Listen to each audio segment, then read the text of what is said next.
It's a foreign thing. Your great-grandparents and my great-grandparents, with African culture, one man, one woman, was foreign to us. We were doing polygamy and things were fine until they brought religion and they brought Western civilization to us. The same Western civilization, the society of which I belong to for close to 40 years, they are now the one telling us about same-sex marriage. They're the one telling us about transgender. All these are foreign to Africa. If you go back, and I expect all our listeners to go back and check this, if you have more than one wife, the study shows that you live longer than men with one wife. Seriously? Absolutely. That's not Dr. Abbas saying it. That's the research.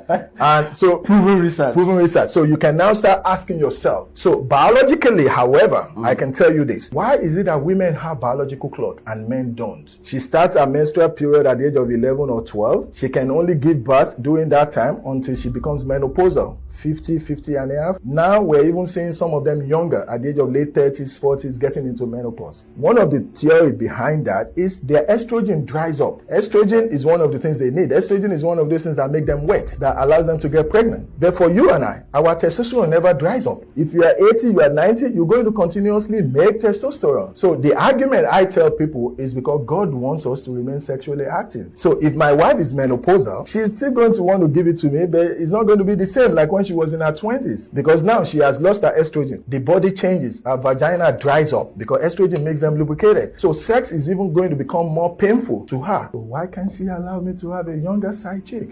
That's what our grandparents were doing. Our grandparents back then would pick a younger lady that can extend their sexual life. So my grandfather was in his 80s, he still had a young chap, less than 10. But nowadays, we bought into the Western idea and we say one man, one wife. Remember, if you go and look at the theory, the history behind that was for economic and property sharing reason. These were all brought to us by white people, by Western world. Oh, don't marry more than one woman because you need to, that woman will now divide your properties, whatever your inheritance.